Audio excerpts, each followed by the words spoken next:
उत्तराखंड से राज्यसभा की एक सीट के चुनाव के लिए बीजेपी के केंद्रीय नेतृत्व ने पार्टी के प्रदेश अध्यक्ष और पूर्व विधायक महेंद्र भट्ट को उम्मीदवार बनाया है। राज्य की 70 सदस्यीय विधानसभा में बीजेपी विधायकों की संख्या 47 है। ऐसे में उनका राज्यसभा जाना तय है। मुख्यमंत्री पुष्कर सिंह धामी और वर्तमान में राज्यसभा की सीट का प्रतिनिधित्व कर रहे बीजेपी के राष्ट्रीय मीडिया प्रमुख अनिल बलूनी ने भट्ट को शुभकामनाएं भी दी हैं। राज्यसभा की खाली हो रही सीट के चुनाव की अधिसूचना जारी हो चुकी है। इसके लिए नामांकन पत्र दाखिल करने की आखिरी तारीख 15 फरवरी निश्चित की गई है। ऐसे में इस सीट के लिए बीजेपी किसे प्रत्याशी बनाती है, इसे लेकर सभी की नजर पार्टी के केंद्रीय नेतृत्व पर बनी हुई है।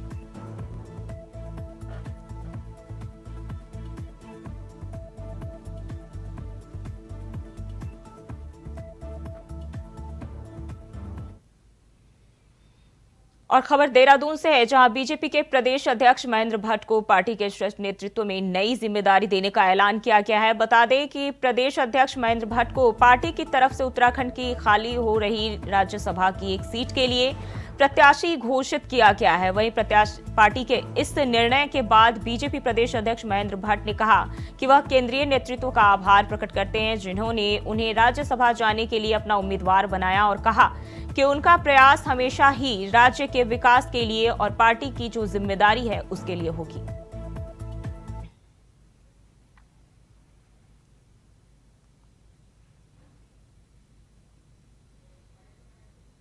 अपने राष्ट्रीय नेतृत्व का, अपने राष्ट्रीय आदरणीय नड्डा जी का, हमारे प्रधानमंत्री मोदी जी का और प्रदेश के मुख्यमंत्री पुष्कर धामी जी का हृदय से आभार व्यक्त करता हूँ। मुझे जैसे साधारण कार्यकर्ता को एक महत्वपूर्ण जिम्मेदारी दी है।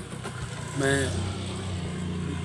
विश्वास दिलाता हूँ कि संगठन के कार्यों को लेकर और सरकार के साथ विकास कार्यों के विषय को लेकर जो भी दायित्व पार्टी मुझे देगी, और सरकारी दृष्टिकोण से मैं कहूँ तो जो भी काम मेरे लायक होगा उसको मैं निष्ठा से करने का प्रयास करूँगा।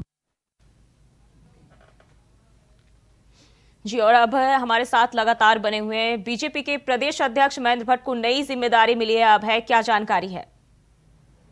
देखिए, उत्तराखंड बीजेपी के लिए ये बड़ा आश्चर्यजनक फैसला इस समय कहा जा सकता है। पार्टी के शीर्ष नेतृत्व की तरफ से प्रदेश अध्यक्ष महेंद्र भट्ट को राज्यसभा के लिए उम्मीदवार यहां पर बनाया गया है। 15 फरवरी को राज्यसभा की जो एक सीट खाली हो रही है उस सीट के लिए यहाँ पर नामांकन होना है। 2 अप्रैल उस सीट की आखिरी तिथि है रिक्त होने की, और ऐसे में कह सकते हैं कि 15 फरवरी को नामांकन का आखिरी दिन यहाँ पर है। तो पार्टी ने उससे पहले ही राज्यसभा के अपने उम्मीदवारों की घोषणा पर कर दी, जिसमें उत्तराखंड की एक सीट के लिए पार्टी के प्रदेश अध्यक्ष महेंद्र भट्ट को राज्यसभा का उम्मीदवार यहाँ पर बनाया गया है। बीजेपी के प्रदेश अध्यक्ष महेंद्र भट्ट पार्टी के कर्मठ कार्यकर्ता हैं। छोटे पदों से लेकर, यानी चाहे वो अखिल भारतीय विद्यार्थी परिषद के सह संगठन सचिव के पद हो, या सह महामंत्री का पद हो, युवा मोर्चा के प्रदेश अध्यक्ष का पद हो, या उसके बाद प्रदेश अध्यक्ष के तौर पर उनकी जिम्मेदारी, उससे पहले विधायक के तौर पर, या फिर राज्य मंत्री के रूप में उनका कामकाज जिस प्रकार से संगठन के लिए रहा, उसी का इनाम रहा कि उन्हें अब राज्यसभा में भेजने की तैयारी पार्टी की तरफ से की गई है। और इस घोषणा के बाद ये समझा जा सकता है कि इस एक सीट पर जिस बीजेपी प्रदेश अध्यक्ष का जो नाम तय हुआ, उनका राज्यसभा जाना निश्चित यहाँ पर हो चुका है। क्योंकि उत्तराखंड की विधानसभा के अगर समीकरणों की अगर हम बात करते हैं तो राज्य की 70 विधानसभा सीटों में से 47 सीटें बीजेपी के पास है, 47 विधायक बीजेपी के हैं। विपक्षी दल कांग्रेस के पास 19 विधायक है, एक निर्दलीय विधायक है, और एक इस समय ये कह सकते हैं कि जो बसपा के विधायक है। एक सीट पर अभी उपचुनाव होना बाकी है, जो मंगलौर की सीट थी, जहाँ पर बसपा के दिवंगत विधायक हाजी सरबत करीम अंसारी वहाँ पर विधायक थे। तो ये समझा जा सकता है कि 47 विधायकों के समर्थन वाली पार्टी बीजेपी के लिए अभी अपना जो प्रत्याशी है बीजेपी के प्रदेश अध्यक्ष महेंद्र भट्ट, उन्हें राज्यसभा भेजने में किसी प्रकार की कोई दिक्कत नहीं होगी। उनका जल्द ही यहाँ पर नामांकन हो जाएगा। 15 फरवरी उसकी आखिरी तिथि है और 27 फरवरी को मतदान होना निश्चित है। अगर कोई दूसरा उम्मीदवार नहीं होता है, जिसकी तरफ से कोई नामांकन नहीं भरा जाता है, तो फिर यह समझा जा सकता है कि निर्विरोध रूप से ही बीजेपी के प्रदेश अध्यक्ष महेंद्र भट्ट का राज्यसभा जाना सुनिश्चित होगा।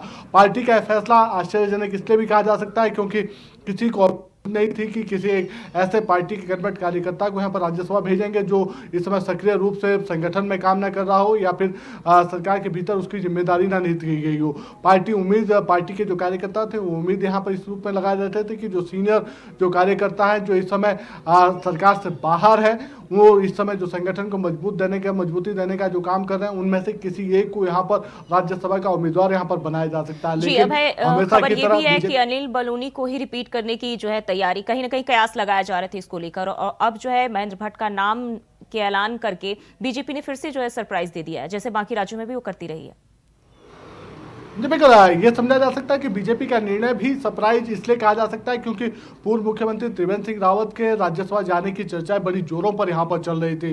जो राज्यसभा सांसद अनिल बलूनी, उनके वापस रिपीट होने की बात भी यहाँ पर कही जा रही थी, क्योंकि जो भूमिका उनकी पार्टी संगठन में रही है, ऐसे में उनका उत्तराखंड से राज्यसभा जाना सीधे तौर पर उत्तराखंड के लिए भी बड़ा लाभकारी कहा जा सकता था, पार्टी संगठन के लिए भी, क्योंकि वो बड़ी भूमिका इस समय पार्टी संगठन के भीतर निभाते हुए नजर आ रहे हैं। लेकिन बीजेपी प्रदेश अध्यक्ष महेंद्र भट्ट को राज्यसभा भेजा जाना बड़ा सरप्राइजिंग फैसला इस समय बीजेपी संगठन की तरफ से कहा जा सकता है, जिसे शीर्ष नेतृत्व ने यहाँ पर प्रोत्साहित करके दिया है। तो ये समझा जा सकता है कि पार्टी इस समय हर फैसला फूंक फूंक कर यहाँ पर चल रही है। जो बड़े कद वाले जो नेता हैं, उनका उपयोग किस रूप में यहाँ पर संगठन स्तर पर लिया जा सकता है, सरकार स्तर पर लिया जा सकता है, उसका फैसला शीर्ष नेतृत्व यहाँ पर कर रहा है। और बीजेपी प्रदेश अध्यक्ष महेंद्र भट्ट को राज्यसभा भेजने का जो निर्णय लिया गया, वो सीधे तौर पर उत्तराखंड की 5 जो लोकसभा सीटें हैं उनको प्रभावित करने वाला होगा और बीजेपी को बड़ी जीत दिलाने में यह फैसला सहायक भी सिद्ध हो सकता है। जी, अब बहुत बहुत शुक्रिया आपका तमाम जानकारी के लिए।